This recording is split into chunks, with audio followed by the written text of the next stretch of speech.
Apa yang kita kerjakan tadi secara bersama-sama adalah sebuah laku spiritual yang membuat kita bisa memurnikan jiwa dan raga kita.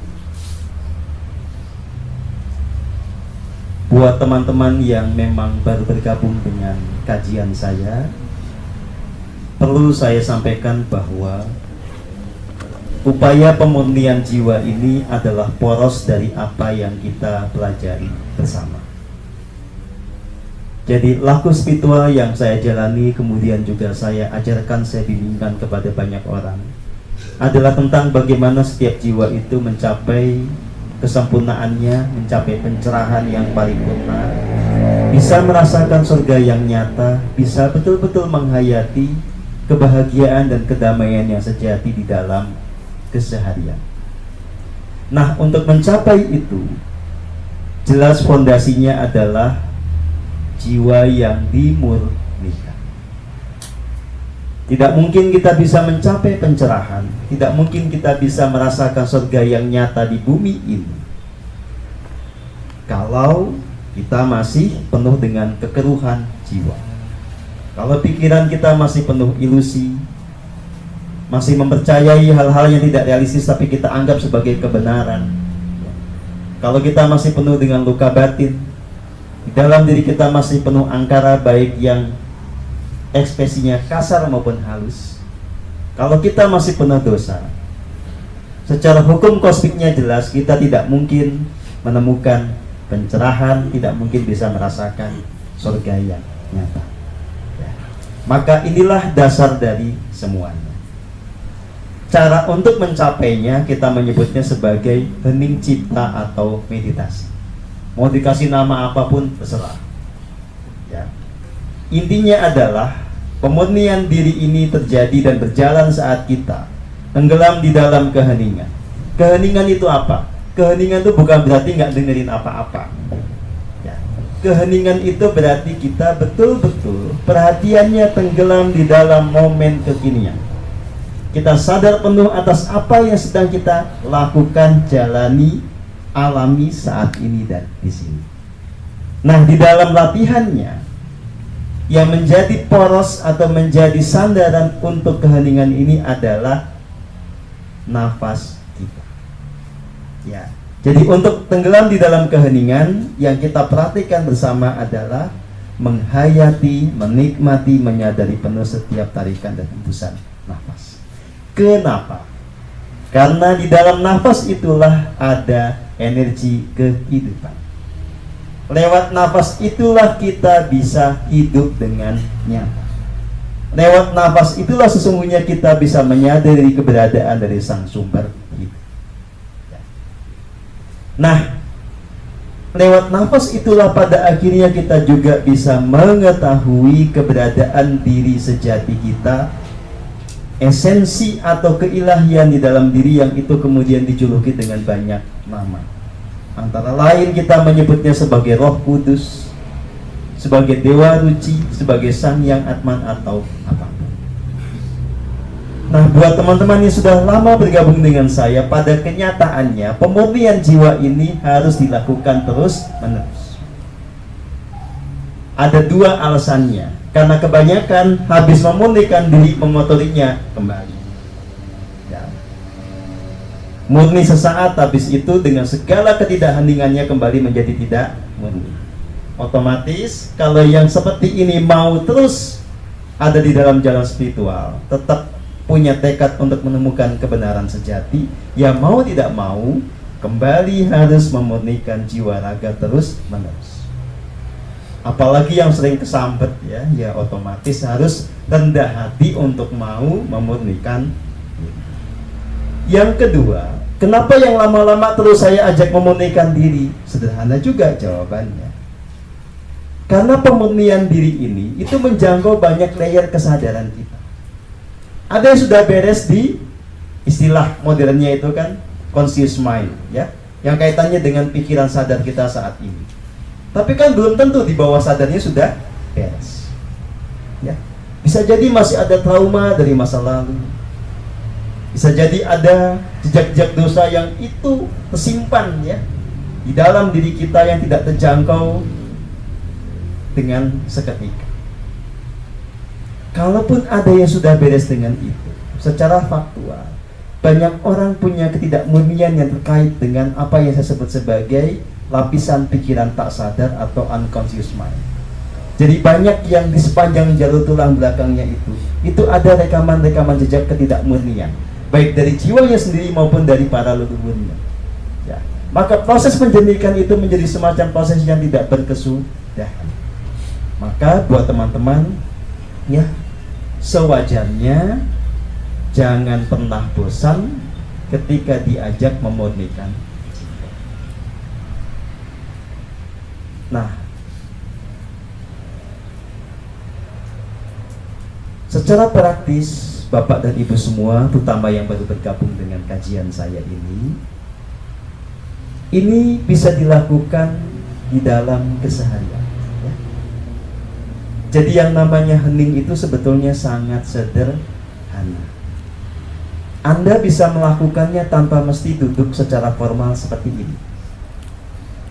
Ketika Anda berjalan, Anda rasakan setiap tarikan hembusan nafas, menyadari kasih murni, menyadari bahwa diri ini terhubung dengan Tuhan sepanjang waktu, itu sudah hening. Ketika Anda duduk di mobil, menikmati semuanya, menikmati nafas, menghayati semua anugerah yang datang, itu juga hening. Maka hening itu sebetulnya adalah sebuah laku yang sederhana. Nah, cuma jangan dibuat rumit dengan konsepsi. Misalnya begini,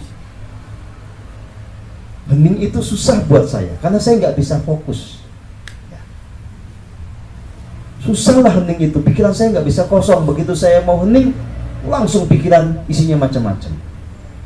Jawaban saya sederhana. Ya. Tidak ada yang nyuruh Anda fokus. Tidak ada juga yang nyuruh Anda mengosongkan pikiran. Hening itu hanya tentang bagaimana Anda menikmati sebagai mana wajarnya hidup ini dinikmati. Jadi Anda itu hanya perlu menikmati setiap momen yang kita jalani. Saat bernafas, saat minum kopi, dan seterusnya. Ya. Jadi jangan dibuat susah yang namanya hening. Tetapi juga jangan dibuat gampang. Terutama kalau kita bicara tentang bagaimana lewat keheningan ini kita mentransformasi diri. Jadi saya perlu jelaskan ya. Ada banyak orang meditasi tapi tidak mengalami transformasi. Kenapa? Karena dia berhenti hanya kepada satu aspek dari meditasi, yaitu relaksasi. Ya. Orang bisa kan bareng-bareng meditasi, rileks, nyaman, damai. Tapi begitu pulang ke keseharian, tidak ada perubahan yang signifikan. Galaunya ya tetap, ruwetnya ya tetap. Kenapa? Karena dia hanya berhenti di fase relaksasi. Nah, relaksasi ini sebetulnya cuma gerbang. Karena kalau kita mau mentransformasi diri, lewat relaksasi itulah orang harus betul-betul kemudian masuk ke keheningan yang dalam, terhubung dengan diri sejatinya. Saat orang terhubung dengan diri sejatinya, itulah sebetulnya ada proses transformasi. Nah, satu hal yang perlu saya sampaikan, ketika proses transformasi ini berjalan, Anda bisa mengalami banyak gejolak. Ya. Jadi ketika Anda mengalami transformasi itu, jiwa raga dimurnikan, ada banyak ketidaknyamanan yang terjadi. Ya. Misalnya, kalau Anda punya luka batin ketika Anda masuk kepada keheningan terhubung dengan diri sejati, luka batin itu kayak bisa diobok-obok, dimunculkan perihnya kerasa sebelum kemudian nanti kita berhasil melampauinya, dan seterusnya. Nah, yang sudah lama belajar sama saya pasti bisa mengalami hal ini dengan nyata dan tahu betapa pedihnya kalau ini masih Anda alami. Ya. Nah, tetapi ini tidak bisa kita hindari kalau kita betul-betul mau mentransformasi diri. Tetapi kalau nanti Anda sudah jernih, semua rasa pedih ini, semua hal yang sebetulnya bisa disebut sebagai neraka yang nyata ini, yang nggak ada lagi. Nanti kalau sudah murni betul, yang ada hanya kebahagiaan yang konsisten. Ya. Ini pengantar dari saya. Jika ada yang mau bertanya dulu atau mau berbagi cerita, dipersilahkan. Sebelum nanti saya sambungkan. Monggo, silahkan. Apakah ini yang kita lakukan tadi juga suatu ritual ya? Kalau dulu ritual itu setelah selesai itu pimpinannya, gurunya bilang semoga doa kita diijabah. Tapi kalau belum diijabah ya nggak akan murni. Atau semoga kalian mabrur. Jadi kalau nggak mabrur ya nggak hasil ritualnya. Jadi kalau ini sepertinya tidak perlu nunggu diijabah, tidak nunggu mempertanyakan apakah diijabah atau mabrur, tapi sudah kerasa. Gitu. Itu yang pertama. Berikutnya tentang penghubung. Ini Pak Guru, mohon konfirmasi kalau selevel saya yang masih baru belajar ini, apakah betul terhubung ke guru itu lebih mudah dengan terhubung ke guru sejati, ataukah terhubung dengan yang masih hidup lebih mudah dengan terhubung dengan yang sudah meninggalkan jasadnya gitu. Kemudian sedikit lagi, kalau jiwa dengan jiwa terhubung itu, setahu saya yang bisa dilakukan itu memeluk jiwanya, memberi kasih murni. Maaf, kadang kalau saya baca di WA itu mencitak, ya.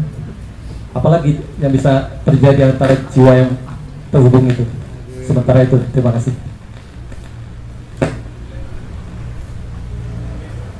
Makasih Pak Heri.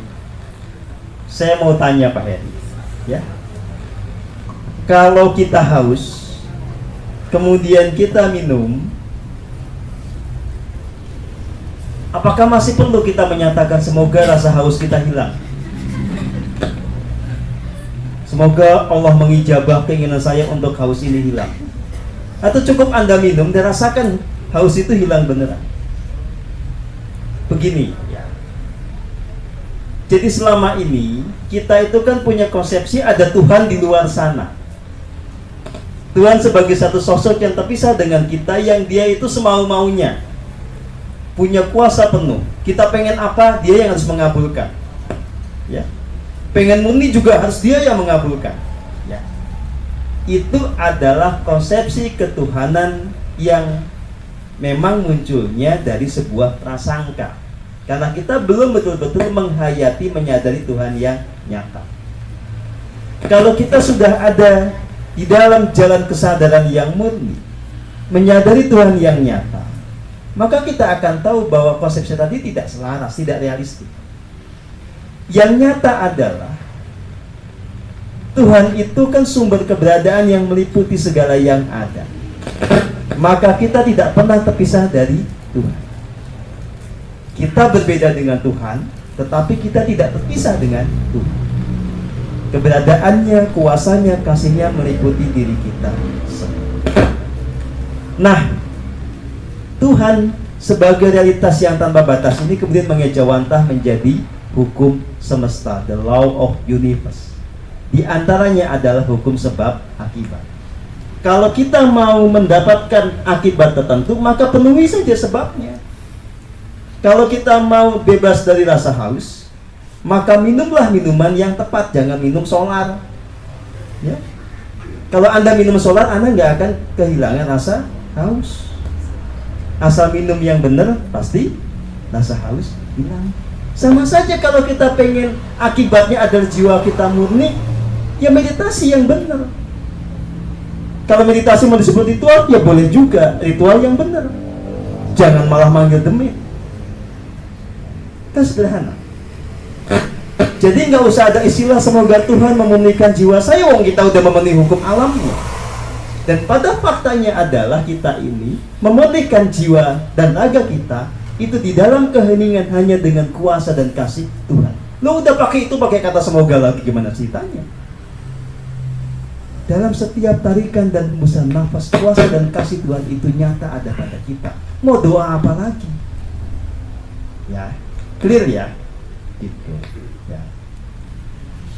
Maka Bapak dan Ibu semua ini nanti bisa dikembangkan ke hal-hal yang lain. Ya.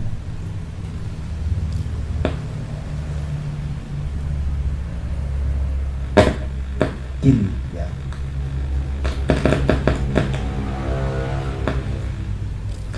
Kita ini sebagai manusia itu punya yang namanya free will atau kebebasan berkehendak. Segenap apa yang kemudian kita lakukan ini berada di dalam koridor hukum semesta, the law of universe atau sunatullah ya, atau ketetapan Tuhan yang pasti. Nah, yang perlu dimengerti adalah jangan keliru memahami kata-kata kehendak dan ketetapan Tuhan.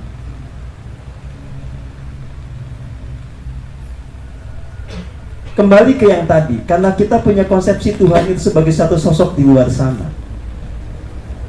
Ada sebagian orang yang kemudian punya asumsi, ya, dia ini sudah menetapkan segala sesuatunya. Maka kita mau mati, mau hidup, mau sakit, itu sudah ditetapkan oleh dia. Dan kalau kita bicara dalam konteks kronologi waktu, sampai kita nanti punya keyakinan yang ada di depan sana itu sudah pasti, sudah ditetapkan oleh Tuhan. Maka segala upaya kita itu hanya semacam formalitas kayak drama aja. Mau hidup mau mati, Tuhan sudah menetapkan. Mau sakit mau celaka, Tuhan sudah menetapkan. Nah, saya katakan ini adalah bentuk ilusi juga. Ini akibat konsepsi yang tidak realistis. Begini ya. Sekali lagi yang namanya ketetapan Tuhan itu adalah the law of universe. Kalau Pak Heri begini, nanti dampaknya begini. Kalau mau mencapai ini, maka harus dilakukan ini. Bukan sebuah kepastian bahwa Pak Heri mesti begini. Mau kayak apa juga pola tingkahnya mesti begini. Bukan. Apalagi kalau bicara tentang apa yang merupakan bagian dari masa depan kita, maka di situ tidak ada ketetapan atau kepastian. Yang ada hanyalah probabilitas. Ya. Misalnya begini, Pak Heri akan meninggal usia berapa? Apakah Tuhan sudah pastikan nanti usia 70? Bukan begitu. Ya. Yang ada adalah probabilitas mengikuti apa yang sudah dilakukan oleh Pak Heri di masa lalu. Kalau Pak Heri itu punya kemampuan menjaga paru-paru, menjaga jantung, menjaga lipat dan macam-macam ini paripurna, probabilitasnya Pak Heri bisa meninggal usia 90. Ya. Tapi kalau misalnya tidak pandai menjaga tubuh, probabilitasnya 65-70 bisa meninggal. Tapi nanti hasilnya kayak apa yang pasti tergantung dari upaya Pak Heri saat ini. Katakanlah misalnya, probabilitasnya usia 65 meninggal. Tapi kalau kemudian kita di dalam keheningan itu terus menata diri, menjelaskan semuanya, itu bisa manjang. Probabilitas itu bisa kita lampaui. Ya, begitu Pak Heri ya. Nah, lalu apa yang disebut kehendak Tuhan? Kehendak Tuhan itu selain the law of universe, kehendak Tuhan itu adalah apa yang muncul dari relung jiwa. Kehendak Tuhan adalah apapun yang merupakan tuntunan agung dari dalam diri. Ya. Jadi Tuhan tidak pernah menghendaki setiap orang itu mengalami kecelakaan. Tuhan itu punya rancangan agung agar setiap orang mendapatkan keselamatan. Kalau ada orang celaka, berarti dia yang memilih untuk celaka karena tidak mengikuti tuntunan agung, tidak mengikuti rancangan agung. Jelas? Ya. Begitu Pak Heri ya. Oke, yang kedua, gini, keberadaan seorang guru itu kan sebetulnya untuk membantu setiap orang agar bisa terhubung penuh dengan diri sejati. Secara faktual, semua orang itu kan punya guru sejati di dalam dirinya. Semenjak dia procot lahir gitu ya, itu dia sudah bersama guru sejatinya, bersama dengan yang ilahi di dalam dirinya menjadi esensinya. Tetapi sesuai dengan perjalanan jiwanya di masa lalu, sesuai dengan pilihannya di kehidupan sekarang, bisa ada tirai yang tebal antara setiap orang dengan guru sejatinya. maka pada kondisi itu menjadi tidak mudah bagi orang terhubung dengan diri sejatinya. Nah, pada titik itulah seorang guru yang memang sudah nyambung sepenuhnya dengan diri sejatinya bisa membantu dengan energi kasih yang murni. Jadi, secara faktual di dalam proses ini kita sebetulnya kolaborasi, Pak. Bapak dengan tekun masuk dalam keheningan, saya sebisa saya itu membantu dengan melimpahkan energi kasih yang ya. Maka pada momen tertentu bisa saja ketika Bapak sedang susah nyambung kepada diri sejati, tiba-tiba lebih gampangnya nyambung ke saya ya. Itu sebetulnya cuma sebuah cara agar nanti Bapak bisa lebih selaras lagi terhubung dengan diri sejati. Bolak-baliknya cuma itu aja, Pak. Oke? Nah, yang ketiga, apa saja yang bisa dilakukan kepada setiap jiwa? Ya bisa apa aja, Pak. Ya. Kan intinya begini, kasih murni itu bisa terekspresikan di dalam kelembutan dan ketegasan. Lembut itu kita memeluk, ngelus. Tegas itu jitak, nyilet. Nah, itu kalau bahasanya emak-emak di belakang sana. Ya. Nah, selama itu muncul dari kasih murni, entah itu bentuknya halus, entah itu bentuknya tegas, itu adalah proses agar setiap jiwa itu bisa bertumbuh. Maka saya dalam rangka membantu semua jiwa bertumbuh, bisa punya kata-kata yang halus dan lembut, bisa punya kata-kata yang tegas bahkan kasar. Ya, saya misuh-misuh nggak merasa salah kalau itu pakai kasih murni. Ya. Begitu Pak Heri ya. Terima kasih. Sumonggo ya. Jadi yang pernah saya omelin ya, yang pernah saya cita gitu, itu adalah cara saya mengasihi Anda. Monggo silahkan. Halo, ada? Nah, saya mau tanya kalau begitu, apakah pernyataan bahwa manusia adalah makhluk sempurna itu benar? Monggo dijawab. Benar apa tidak?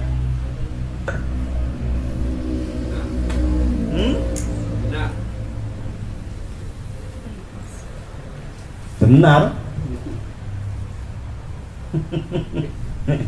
Ada yang lain yang punya pendapat? Silahkan. Menurut Mbak Ruby benar apa enggak?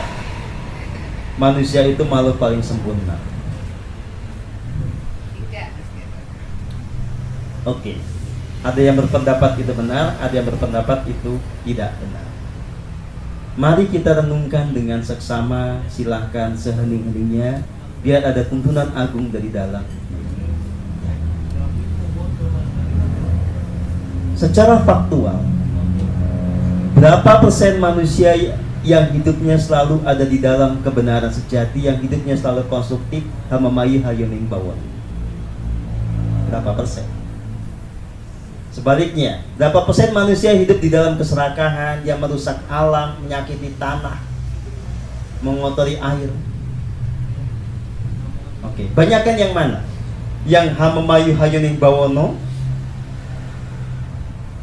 atau yang terjebak di dalam angkara murka? Oke, secara faktual kita kalau jujur mengatakan yang lebih banyak adalah yang terjebak di dalam angkara murka. Pertanyaannya, kalau manusia itu aja kebanyakan terjebak dalam angkara murka, di mana sempurnanya? Anda sama pohon toge aja masih mulia pohon toge. Orang yang serakah membabat hutan, serakah mengotori tanah, itu nggak akan lebih mulia daripada kucing di rumah kita. Anda yang menebar fitnah, yang menyakiti orang lain dengan kata-kata Anda yang keji, itu tidak lebih mulia dibandingkan dengan ikan koi. Anda yang tega main proyek menghabiskan uang negara, menyusahkan banyak rakyat, itu tidak lebih mulia dibandingkan anjing yang setia kepada Tuhan. Jadi di mana mulianya manusia? Pernyataan manusia itu adalah makhluk paling sempurna itu pernyataan ilusi. Apalagi kalau kita melihat jagat raya ini luas tanpa batas. Ada banyak planet, ada banyak galaksi, ada banyak universe, ada banyak dimensi. Belagu amat kita bilang kita makhluk paling sempurna, dari mana sih tahu? Di sana banyak yang peradabannya lebih tinggi, di dimensi luhur banyak yang lebih murni jiwanya, lebih ilahiyah. Dari mana sih tahu? Bukan begitu redaksi yang tepat. Redaksi yang tepat adalah setiap manusia punya potensi untuk meraih kesempurnaan. Setiap manusia punya esensi keilahian. Kalau dia tekun mengalami keheningan, dia bisa menjadi diri yang sempurna dalam arti segenap pikirannya, kata-katanya, tindakannya hanya mengikuti kehendak Tuhan. Itulah yang disebut sebagai jiwa yang sempurna. Tetapi bukan berarti manusia itu makhluk paling sempurna.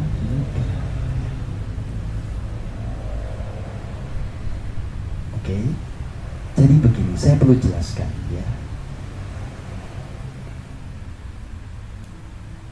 Kalau kita bicara di ranah material saja, ya,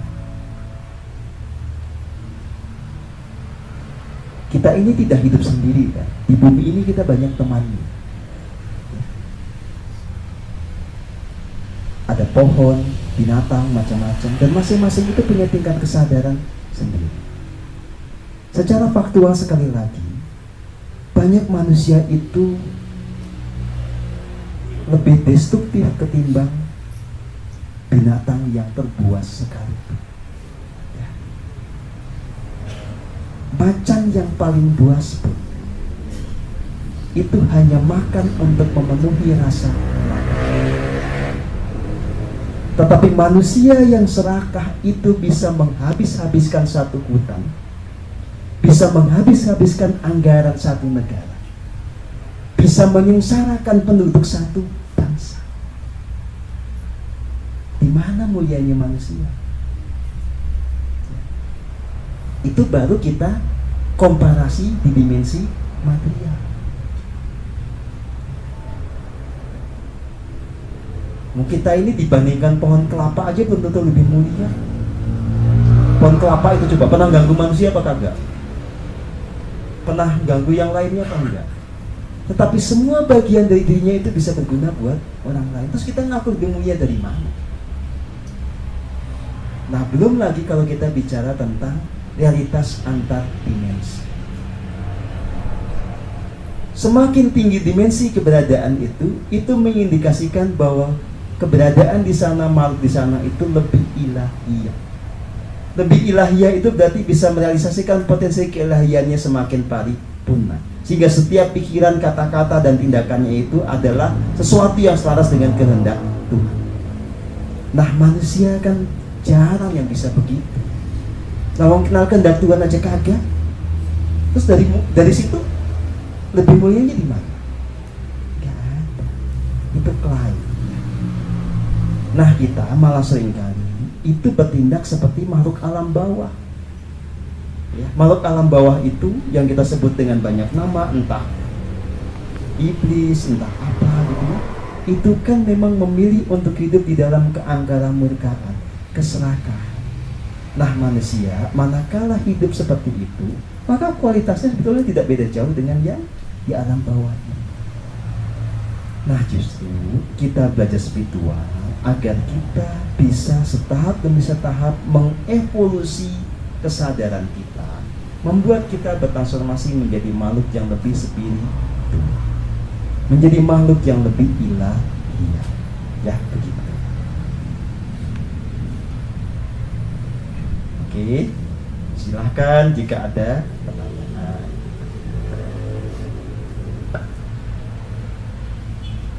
Halo. Oh, nggih, monggo. Kayaknya udah janjian dengan Mbak Ruby nih, sepahiri wae lah.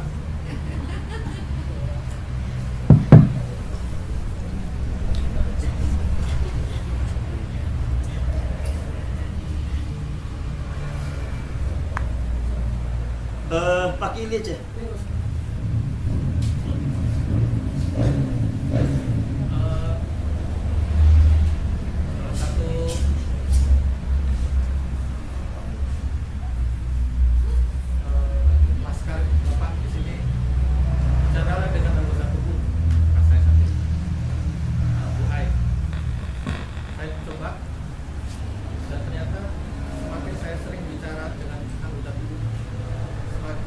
bagi saya merasa bahwa itu bukan saya.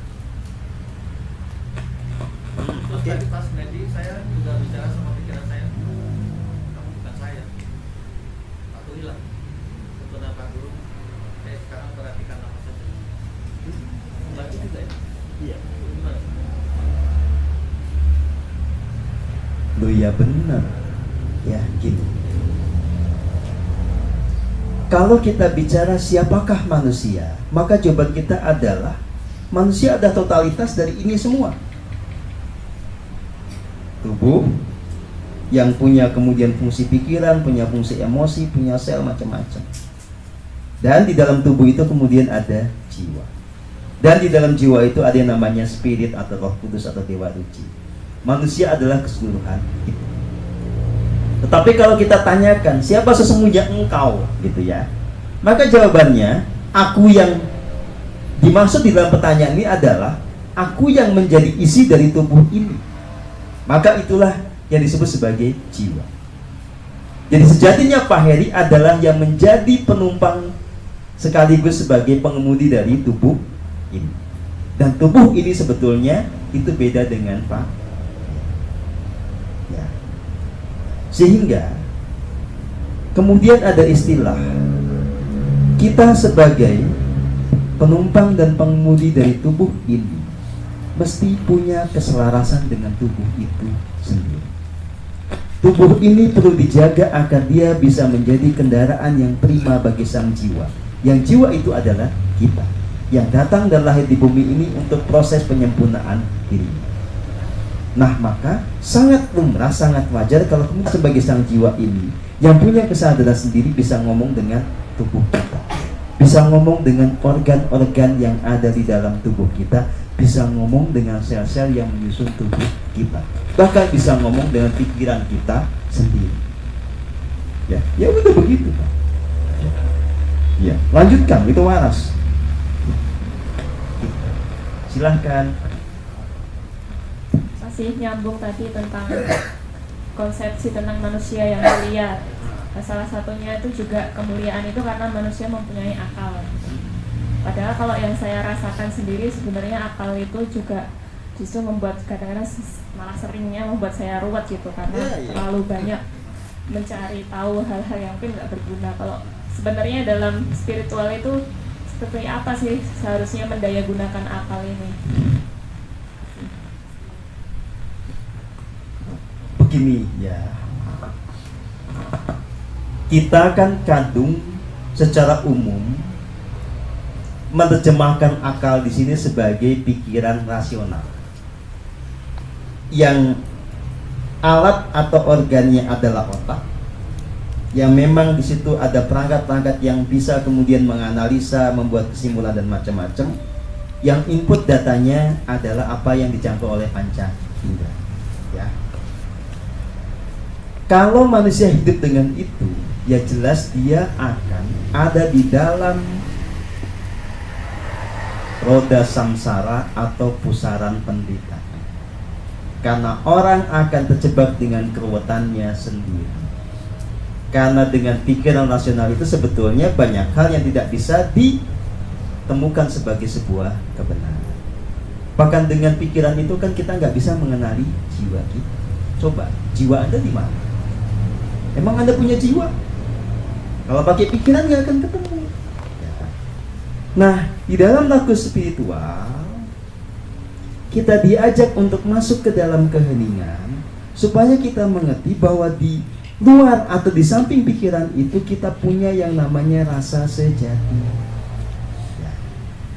Yang rasa sejati itu juga punya fungsi kesadaran.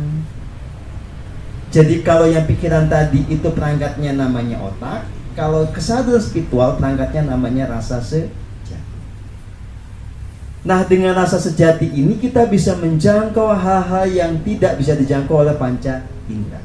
Termasuk dengan rasa sejati itu kita bisa menjangkau keberadaan jiwa kita sendiri.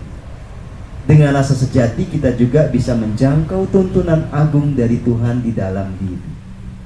Dengan rasa sejati kita bisa mengetahui bahwa di sini ada yang namanya diri sejati. Nah, lalu secara spiritual orang harus bagaimana? Selaraskan antara pikiran itu dengan yang itu. Sambungkan antara pikiran dengan rasa sejati. Bagaimana caranya? Hening. Hening itu bagaimana caranya? Arahkan pikiran untuk hanya memperhatikan aliran nafas. Dengan memperhatikan aliran nafas, kita akan secara penuh merasakan apa yang terjadi saat kita bernafas. Hingga pada satu titik nanti kita bisa merasakan ada jantung berdetak, ada aliran darah, ada hal-hal yang memang nyata terjadi pada diri kita. Saat kita bisa mengetahui sensi kita bekerja, pada akhirnya kita akan tenggelam di dalam keheningan total dan kita bisa mengerti ini dengan ini itu nyambung. Ya, pikiran, sense, nanti nyambung dengan divine sense atau rasa sejati. Itu prosesnya. Nah, dalam keseharian supaya tidak ruwet, ini nggak usah banyak dipakai seperlunya. Nikmati keheningan, nikmati hidup, biarkan kesadaran dan pengetahuan murni itu munculnya dari sini. Kalau dari sini pasti mumet. Ini itu pangkalnya ego. Mengikuti ego pangkal kesengsaraan. Makanya ada istilah ekstrim. Ya. Dalam istilah spiritual itu, kalau mau ketemu kebahagiaan, penggalah kepalamu. Maksudnya bukan di penggalah kepalanya. Ojo kakian mikir.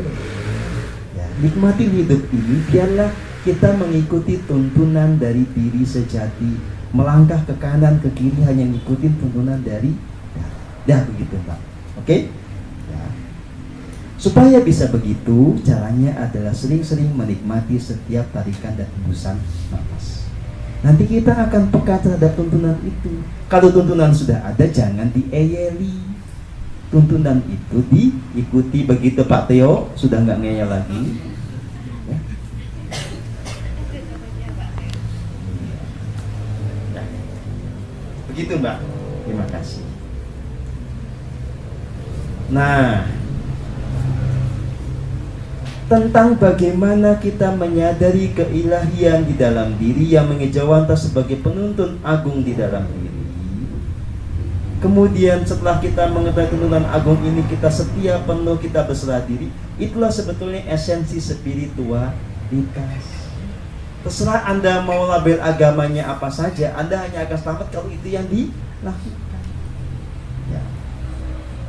Anda labelnya mau Islam kayak, mau Kristen kayak, mau Hindu, kunci selamatnya cuma satu itu. Kalau Anda mengenali keilahian di dalam diri, Anda mengetahui bahwa itulah penuntun agung di dalam diri, Anda bisa peka pada tuntunannya dan Anda ikuti tuntunan itu, pasti selamat. Anda mau labelnya Islam, mau labelnya Kristen, mau labelnya Hindu, labelnya apapun, termasuk ateis, kalau hanya ngikutin ini, itu panggal saya langkah. Udah begitu bolak-balik. Simpel ya? Ya, silahkan yang lain. Halo.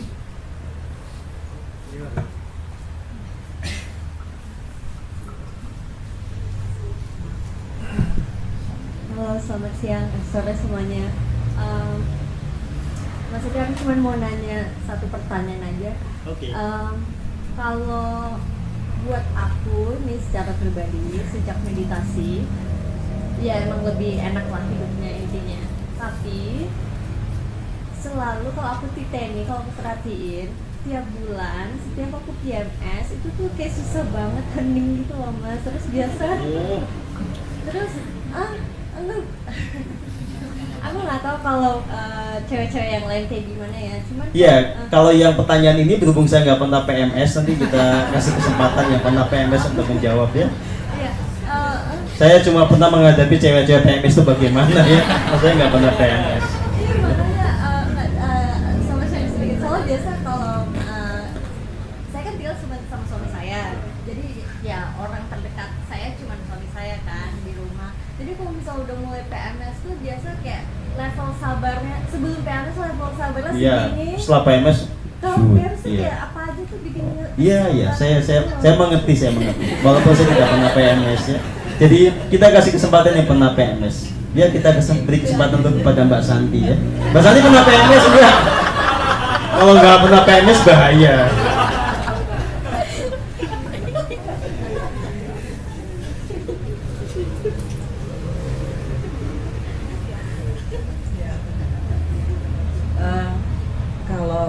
saya sih nggak hanya cuma pas PMS sih, jadi kadang malah kondisi bulan gitu ya, itu tuh pengaruh banget.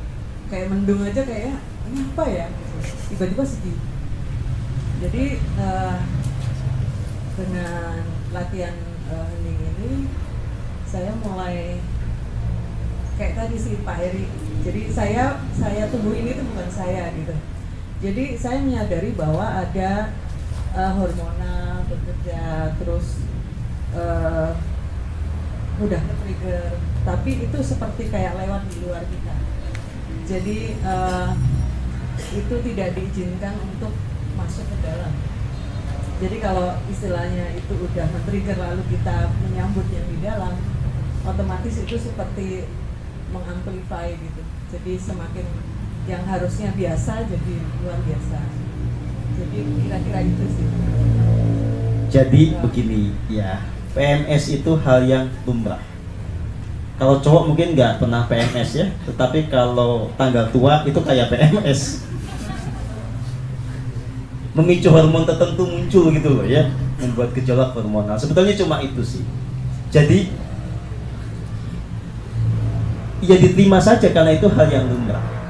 Semakin kita meditasi, kita semakin peka terhadap gejolak itu. Ya, jadi nggak ada yang salah. Nah pertanyaannya adalah bagaimana kita melampaui itu. Ya sebetulnya sama saja dalam semua hal ya. Jadi kita sadar bahwa kita tidak sepatutnya larut di dalam gejolak hormonal, dinamika emosi dan lain-lain. Bahwa sejatinya jiwa itu bisa ada dalam kedamaian kalau dia tidak melekat kepada tubuhnya, tetapi melekat hanya kepada Tuhannya, kepada diri saja. Sadari betul tubuh ini sebetulnya adalah alat dan kendaraan bagi kita. Jadi sabdakan, dirangkul supaya kalem gitu. Gitu doang. Ya.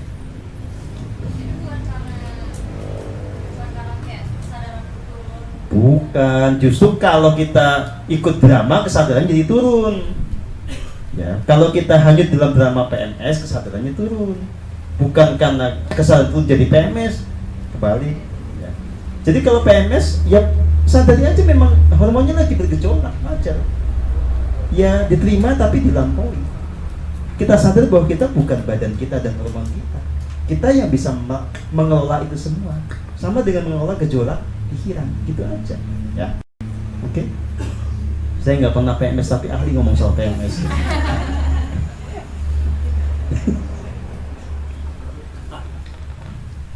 Oke, ada lagi?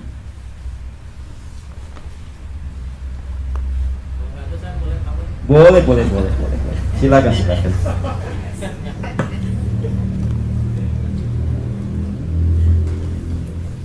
Begini, dulu Pak Guru nasihati saya, kalau terserang dark force gitu, coba dititeni secara fisik.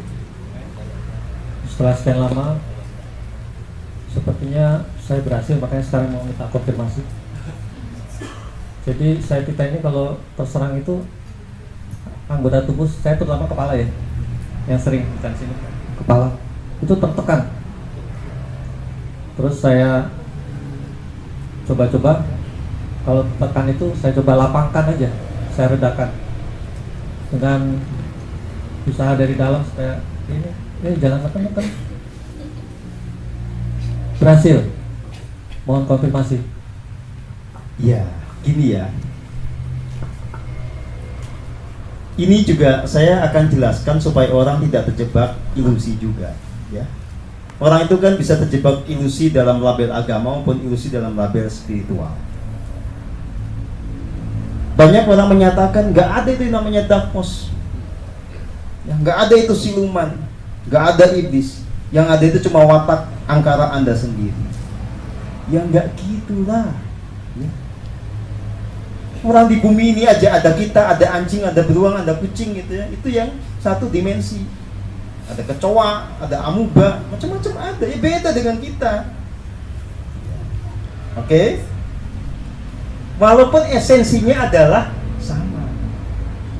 Yang sama itu esensi kita dengan amuba, tapi kita sebagai manusia dengan amuba itu beda. Jangan disamakan. Oke? Nah, itu kan yang horizontal. Sekarang yang vertikal, antar dimensi. Ada makhluk dimensi 5 kayak kita. Ini saya bicara 31 dimensi. Ada alien-alien dimensi 7 dan 9. Ada arwah gentayangan dimensi 4. Ada iblis segala macam dimensi 1. Ada siluman dimensi 2. Semuanya ada. Gitu. Jangan disangkal dengan menyatakan bahwa yang ada itu sebetulnya cuma watak angkara kita sendiri. Enggak, itu hal yang berbeda. Bahwa di dalam diri kita ini ada potensi keiblisan, itu iya, tetapi iblis beneran juga ada. Loh, kalau nggak pernah ngelihat ya susah banget. Kalau kita yang masuk dalam keheningan ini kan tiap hari juga ketemu yang macam-macam begitu ya. Itu beda Pak dengan kita. Ya.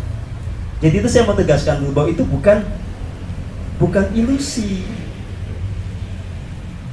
Nah, tetapi itu tidak bisa dijangkau kalau kita hanya menggunakan yang namanya panca indera. Kalau orang belum hidup rasa sejatinya atau minimal belum aktif pineal glandnya, ya nggak usah ngomong lah tentang yang begitu, nggak ngerti juga. Ya. Kalau nggak ngerti, bilang nggak ngerti. Nah, yang tahu silahkan Anda buktikan sendiri. Itu memang ada dan nyata. Dan secara faktual, siapapun yang sedang bertumbuh di jalan spiritual itu bisa terkoneksi dengan mereka dan mendapatkan gangguan. Itu juga fakta.